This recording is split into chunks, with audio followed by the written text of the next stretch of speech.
गायत्री विद्या मंदिर उच्च माध्यमिक विद्यालय सांचौर की ऑनलाइन क्लास में आप सभी विद्यार्थियों का स्वागत है। प्रिय विद्यार्थियों नमस्कार। कक्षा 12 राजनीति विज्ञान विषय में हम भारतीय लोकतंत्र के समक्ष चुनौतियों का अध्ययन कर रहे हैं। हमने हमारी पिछली कक्षा में जातिवाद के संबंध में अध्ययन किया, देखा कि जातिवाद किस प्रकार से हमारे लोकतंत्र के लिए बहुत बड़ी एक विकराल चुनौती के रूप में बना हुआ है। उसके बारे में अध्ययन करने के बाद में आज हमारी जो दूसरी चुनौती है वो है सांप्रदायिकता। सांप्रदायिकता ने किस प्रकार से हमारी एकता, अखंडता, हमारे देश की सुरक्षा, हमारे लोकतंत्र के लिए एक चुनौती बनकर उभर रहा है, उसके संबंध में आज की कक्षा में हम डिस्कशन करेंगे। तो देखिए, सबसे पहले हम देखते हैं कि क्या है आखिर सांप्रदायिकता। सांप्रदायिकता का अर्थ क्या है? देखो, जब एक धार्मिक, सांस्कृतिक और भाषाई या कोई भी समुदाय, ध्यान रखना मैं समुदाय की बात कर रहा हूं, कोई भी समुदाय धर्म से भी जुड़ा हुआ हो सकता है, किसी संस्कृति से भी जुड़ा हो सकता है, किसी भाषा से भी जुड़ा हो सकता है, या इन उपरोक्त तीनों के अलावा कोई भी समुदाय किसी भी क्षेत्र से चाहे वो जुड़ा हो, वो जानबूझकर या समझबूझकर अपने को अलग वर्ग मानते हुए धार्मिक सांस्कृतिक भेदों के आधार पर राजनीतिक मांगे कर रखता है। कहने के तात्पर्य चाहे धार्मिक हो, सांस्कृतिक हो या भाषा हो, कोई भी या इनके अलावा कोई भी और तीसरा भी हो सकता है, तो वो जानबूझकर अपने आप को एक अलग मानता हुआ, एक अलग वर्ग मानकर जो अपनी धार्मिक और सांस्कृतिक भेदों के आधार पर राजनीतिक मांगे रखता है या राजनीतिक मांगे अपनी जो सरकार के समक्ष रखता है, तथा अपनी मांगे जो होती हैं वो राष्ट्रीय और सामाजिक हितों से भी प्राथमिक मानकर चलता है। कहने का तात्पर्य हमारी जो राष्ट्रीय हित है या हमारे जो सामाजिक हित है उनकी तुलना भी अपने आप, उनकी तुलना में भी अपने आप के सर्वोच्च हित मानकर वो चलता है, तो वो क्या कहलाता है? सांप्रदायिकता कहलाती है।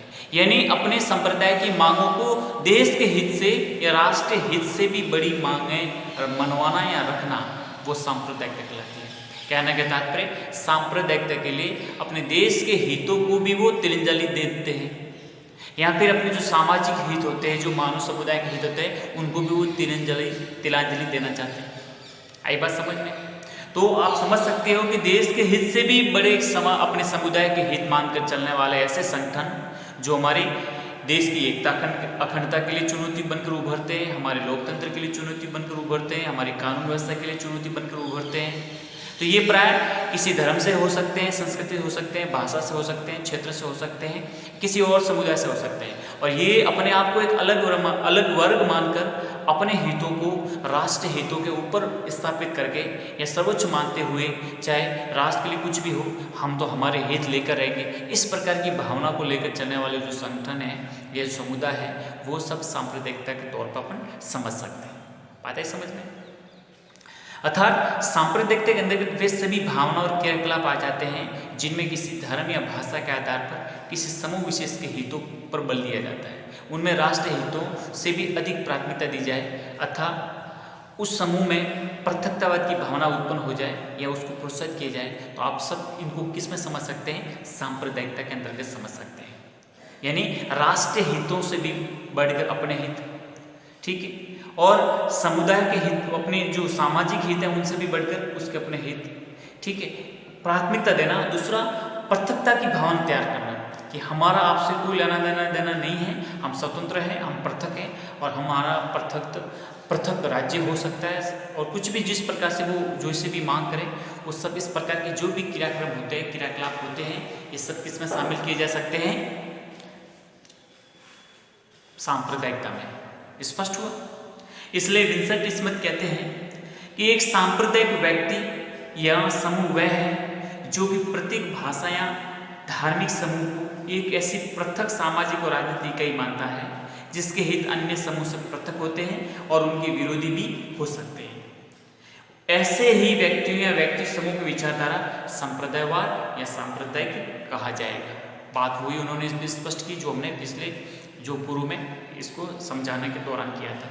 आप समझ सकते हैं सांप्रदायिक वो होते हैं जो अपने आप को किसी धार्मिक, सांस्कृतिक या भाषा समूह या किसी अन्य क्षेत्र में जानबूझकर, मतलब ऐसा समूह जो स्वयं जानबूझकर अपने अपने अलग हित स्थापित करता है और वो अपने हितों को राष्ट्र हितों से और समाज के हितों से भी ऊपर मानते हुए, प्राथमिकता देते हुए वो उनको प्राप्त करने की चेष्टा करे या पृथकवाद की भावना से वो अगर काम करे, तो ये सब किसमें इंक्लूड समझ सकते हैं, सांप्रदायिकता के अंतर्गत।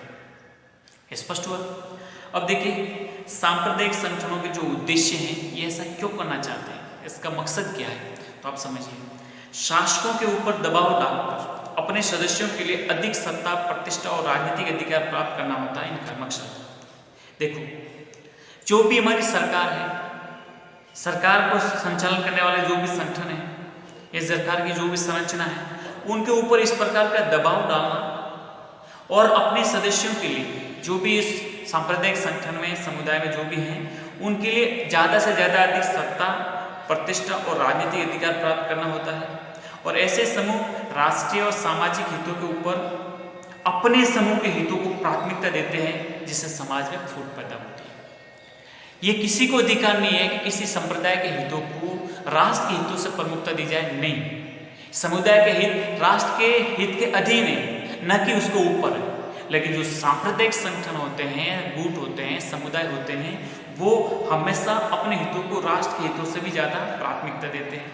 इससे क्या होता है, समाज में फूट पैदा होती है, समाज में एक प्रकार से विखंडन पैदा होता है। अब देखते हैं आखिर ये सांप्रदायिकता का उदय कब हुआ, कब से हुआ, किस प्रकार से और किस प्रकार से ये प्रभावित करता है। देखिए भारत की बात करें अपने देश में, कि भारत में सांप्रदायिकता की जो समस्या है वो ब्रिटिश शासन की देन है। ब्रिटिश कालीन शासन के जब से शुरुआत हुई तब से इसको समकालीन माना जा सकता है। ठीक है, विवाद पहले भी थे, समस्या पहले भी थी, लेकिन इतनी नहीं थी जितनी ब्रिटिश शासन के दौरान हमें दिखाई देती है। ब्रिटिशों ने देखा कि हिंदुस्तान में हिंदू और मुस्लिम दो बड़े ऐसे धर्म हैं, अगर हमें यहाँ पर शासन चलाना है, यहाँ पर राज करना है, तो हमारे लिए बेहद आसान ये है कि हम हिंदू और मुसलमानों में एक प्रकार का फूट पैदा करो और आपस में उनके मध्य मतभेद ऐसे तैयार करो ताकि ये आपस में लड़ते रहें और हम अच्छे ढंग से शासन करते रहें। इसलिए आप समझ सकते हो अंग्रेजों ने जो फूट डालो राज करो, फूट डालो राज करो की जो नीति अपनाई, ताकि हिंदू मुसलमान आपस में लड़ते रहें और वे अपने शासन को आराम से चलाते रहें। नहीं तो अगर दोनों एक हो जाते तो अंग्रेजों की क्या मजाल है कि वो हिंदुस्तान में टिक जाए, कभी के भाग जाते हिंदुस्तान छोड़ के। लेकिन हिंदुस्तान ने देखा कि यहाँ के लोगों में लड़ाना आसान है, आपस में धर्म का और समुदाय का, संस्कृति का आधार मानते हुए आपस में इतना लड़ो कि आपस में लड़ते रहे और हम अच्छे ढंग से शासन चलाते रहे। तो आप समझ सकते हैं कि भारत में ब्रिटिश साम्राज्यवाद के निर्माण और विकास में जितना हाथ अंग्रेजों की कूटनीतिक चाल का हाथ रहा, उतना तो हिंदुओं मुसलमानों के राजनीतिक संघर्षों का भी पूरी तरीके से हमारा जो भाईचारा समन्वय था वो सब मिटाने में अंग्रेजी सरकार ने बहुत बड़ी भूमिका निभाई। विभिन्न वर्गों की सत्ता की महत्वाकांक्षा के कारण भारतीय राजनीति में कांग्रेस और मुस्लिम लीग की ब्रिटिश सरकार की मदद की भूमिका अदा करने लगी। अब देखो विभिन्न वर्गों की सत्ता की महत्वाकांक्षा के कारण भारतीय राजनीति में कांग्रेस और मुस्लिम लीग के बीच ब्रिटिश सरकार मदारी की भूमिका करने लगी। जिस प्रकार मदारी अपना खेल दिखाता है, कंट्रोल मदारी के हाथ में होता है, लेकिन जो भी उसके पास बंदर होता है वो मदारी के निर्देश और आदेश के अनुसार खेल दिखाता है। उसी प्रकार का हमारे यहाँ पर सत्ता की प्राप्ति के लिए कांग्रेस और मुस्लिम लीग दोनों ने अपने संकुचित हित स्वार्थों के लिए जिस प्रकार से आपस में ये जो सांप्रदायिकता का और राजनीतिक संघर्ष खेला, उसमें अंग्रेजों ने जिस प्रकार का फायदा उठाया, इससे हमारे देश में सांप्रदायिकता में वृद्धि होती गई। ठीक है, आप समझ सकते हैं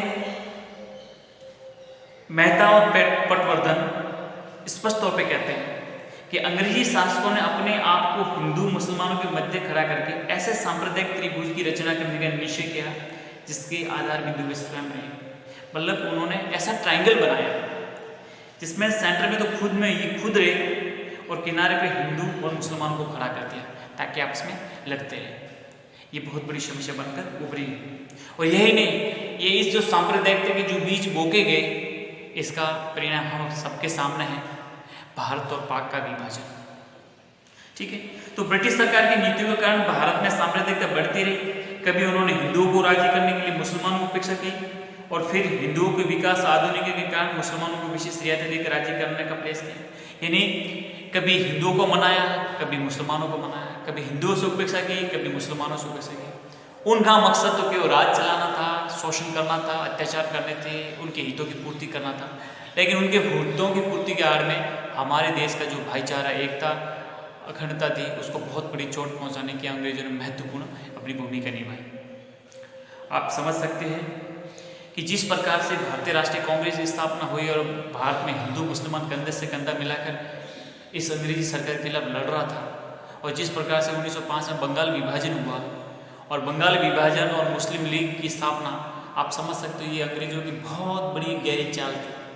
मकसद यही था कि जो हिंदू और मुसलमान एक होकर जो हमारे खिलाफ लड़ रहे हैं, अंग्रेजों के खिलाफ लड़ रहे हैं, इसको कैसे तोड़ा जाए, इसको कैसे बिखेरा जाए। तो आपको पता है बंगाल का विभाजन किया। बंगाल का विभाजन हुआ तो बहुत बड़ा सदमा पहुंचा हमारे राष्ट्रीय आंदोलन को, लेकिन मुसलमानों को भड़काने में भी इन्होंने कोई कम भूमिका नहीं निभाई। आपको पता है कि कांग्रेस के विरुद्ध भड़काने के लिए अंग्रेजों ने मुसलमानों को कहा कि जो कांग्रेस है केवल हिंदुओं की पार्टी है, आप मुसलमान हो, आप यहाँ के शासक रहे हो, आप इनके पीछे क्यों हो, आपका भी अपना एक अलग से संगठन होना चाहिए। और आपको पता है जिस प्रकार से मुस्लिम लीग की जो ढाका में स्थापना हुई और उसके जो हित थे, आपस में इस प्रकार से लड़ा लड़ा कर उन्होंने हमारे देश के दो बड़े धर्मावलंबियों के मध्य तनाव और मध्य एक वैमनस्य पैदा करने का अंग्रेजी सरकार ने काम किया। ठीक है, तो आप समझ सकते हैं कि बहुत बड़ी हमारे देश में अंग्रेजों के द्वारा सांप्रदायिक फूट स्थापित करने में बहुत महत्वपूर्ण भूमिका रही। और विशेषकर अगर बात करें तो लॉर्ड कर्जन ने जो सांप्रदायिक में बंगाल का विभाजन किया और भारतीय मुसलमानों के अधिकार और रक्षा के नाम पर जो 1906 में all India Muslim league Dhaka में जो स्थापना हुई, सांप्रदायिक निर्वाचन पद्धति की जो शुरुआत की, ब्रिटिश सरकार ने इस समस्या को और भी बढ़ाया। अब देखो 1909 में जो भारत सरकार अधिनियम आया, उसमें मुसलमानों के लिए जो सांप्रदायिक निर्वाचन पद्धति लागू की गई, इससे भी हमारे देश में सांप्रदायिकता बढ़ी। यही नहीं, 1940 में जिस प्रकार से जिन्ना ने द्विराष्ट्रवाद के सिद्धांत का प्रतिपादन किया, हिंदुस्तान और पाकिस्तान, ठीक है, और अंत में 1947 में सांप्रदायिक जो भारत का विभाजन हुआ। तो आप समझ सकते हैं कि जो अंग्रेजों के द्वारा बोए हुए बीज थे, आखिर में भारत का विभाजन करवाया और दो बड़े धर्मों के मध्य तनाव बना, एक हिंदुस्तान और एक पाकिस्तान। तो अंग्रेजों ने हमारे देश की सांस्कृतिक विरासत को बहुत बड़ा नुकसान पहुंचाया और सांप्रदायिकता के बीज बोने में बहुत बड़ी महत्वपूर्ण उन्होंने अपनी भूमिका निभाई, जो कि बहुत ही हमारे लिए एक चुनौती बनकर उभरी। ठीक है, तो हम समझ सकते हैं कि ब्रिटिश शासन के दौरान ही हमारे देश में सांप्रदायिकता का उदय हो रहा है। अब हम समझने का स्पष्ट करेंगे कि सांप्रदायिकता की समस्या के कारण क्या है। आखिर सांप्रदायिक जो समस्या है इसके कारण क्या है, इसके जो कॉजेज हैं वो हम समझते हैं। तो देखिए, स्वतंत्रता से पूर्व अंग्रेजों ने इस समस्या को बनाए रखा, लेकिन स्वतंत्रता के बाद भी सांप्रदायिक समस्या भारतीय राजनीतिक समस्या बनी हुई है। क्यों बनी हुई है, इसके क्या कारण है, एक एक करके हम समझेंगे। देखो, जो अंग्रेजों ने हिंदू और मुसलमानों को आपस में लड़वा कर और जिस प्रकार से हमारे देश का विभाजन हुआ, इस विभाजन के बाद से देखते हैं कि जो विभाजन के फलस्वरूप जो हमारी स्मृतियाँ, कटु स्मृतियाँ, दंगे, फसाद, हिंसा, बहुत ही क्रूरतम हद से जो गुजरे, इससे हमारे देश जनमानस में बहुत बड़ा गहरा प्रभाव पड़ा। आप मानो मत मानो, इससे हमारे देश के लोगों में, अपने दिमाग में, अपनी मनुस्मृति में कटु स्मृतियाँ स्थापित हो गई। मतलब आप समझ सकते हैं कि जब मुस्लिम लीग की और जिन्ना ने ये कह दिया कि लड़कर लेंगे पाकिस्तान, खून बहा कर लेंगे पाकिस्तान, और इस प्रकार से जो सीधी कार्रवाई कहा जाता है, इस सीधी कार्रवाई ने सांप्रदायिक वैमनस्य को इतना चरम सीमा पर पहुंचा दिया कि अंत में स्वतंत्रता के साथ देश का विभाजन हुआ। देश के विभिन्न भागों में जो हिंसा भड़क उठी, लाखों लोग विस्थापित हुए, विभाजन हुआ, ठीक है। और इस विभाजन के फलस्वरूप जो क्षेत्र पाकिस्तान में आए, वहाँ से लाखों लोग अपना घर बार संपत्ति सब कुछ छोड़कर वहाँ से पलायन करते हैं, वहाँ से भाग जाते हैं। कई बार हत्याएं हुई, लाखों की संख्या में लोग मारे गए, महिलाओं और लड़कियों के साथ दुर्व्यवहार हुआ, परिवार बिछड़ गए, बच्चे अनाथ हो गए। इसकी प्रतिक्रिया भारतीय क्षेत्रों में कहीं कहीं देखने को भी मिलती है हमें। मतलब आप समझ नहीं सकते, बयान नहीं कर सकते, वर्णन नहीं कर सकते, इतना भयानक चित्र उभर कर सामने आता है हमारी स्वतंत्रता के दौरान और हमारे भारत पाक के विभाजन के दौरान। हिंदू और मुस्लिम जबरदस्त तरीके से सांप्रदायिक हिंसा के शिकार हो रहे थे। और जो पूर्वी पाकिस्तान और पश्चिमी पाकिस्तान जिस प्रकार से दो भागों में विभाजन हुआ, तो लोगों को पता ही नहीं मैं किस देश में हूँ और मेरा कौन सा देश है पता ही नहीं चल रहा था, क्योंकि उस समय तो स्पष्ट सीमा रेखा का विभाजन हो पा रहा था। दोनों जबरदस्त तरीके से, जहाँ हिंदी बाहुल्य क्षेत्र थे वहाँ मुस्लिमों के लिए, और जो मुस्लिम बाहुल्य क्षेत्र थे वो हिंदुओं के खिलाफ हत्याएं, लूटपाट, बहुत ही क्रूर अपराध इसको कह सकते हैं, दुर्व्यवहार महिलाओं बच्चों के साथ जबरदस्त तरीके से हो रहा था। और यही नहीं, परिवार बिछड़ रहे थे, कोई कहीं पीछे रह गए, कोई कहीं रह गया, बच्चे अनाथ हो गए, परिवार समाप्त हो गए, उनकी परिवार संपत्ति दौलत सब कुछ खत्म हो रहा था। और यही नहीं, भारत के बड़े बड़े शहरों में जिस प्रकार से कत्लेआम देखा जा रहा था, कत्लेआम हो रहा था, और ये जो स्मृतियाँ हैं, ये जो अपनी आंखों के सामने घटना घटित हो रही थी, ये इतना भयानक रूप से जो दृश्य सामने आ रहा था, ये बहुत ही हमारी मानसिकता को विचलित करने वाला एक पल था। तो इससे हमारे देश में सांप्रदायिकता के लिए बहुत बड़ी एक महत्वपूर्ण समस्या बनकर उभर आता है, ठीक है। और इस मानसिकता के कारण जब भी कोई छोटी घटना घटित होती है तो आज भी वह बड़ा रूप ले लेती है। जब भी कहीं भी भारत के किसी क्षेत्र में कुछ भी कोई हिंदू मुस्लिम फसाद या तनाव बढ़ता है, तो वही दिमाग में, वही जहन में वही विचार आ जाते हैं और एक वो समस्या बहुत बड़ा विकराल रूप ले लेती है। और घटना से प्रभावित लोगों के परिवार आज भी इस घटनाओं को पूरी तरह से भूल भी नहीं पाए हैं। आप समझ सकेंगे कि जो भी परिवार इससे दुखी हुआ, जिस परिवार को ये चोट पहुंची है, आज भी परिवार इस विभाजन के सदमे को भूल नहीं पाए हैं, बहुत ही दुखी और प्रताड़ित हैं। तो आप समझ सकते हैं कि जो विभाजन के बाद से जो स्थितियाँ बनी, इस विभाजन के बाद से हमारे देश में बहुत बड़ी सांप्रदायिकता में बढ़ोतरी करने में एक महत्वपूर्ण कारण के रूप में भूमिका निभाई है।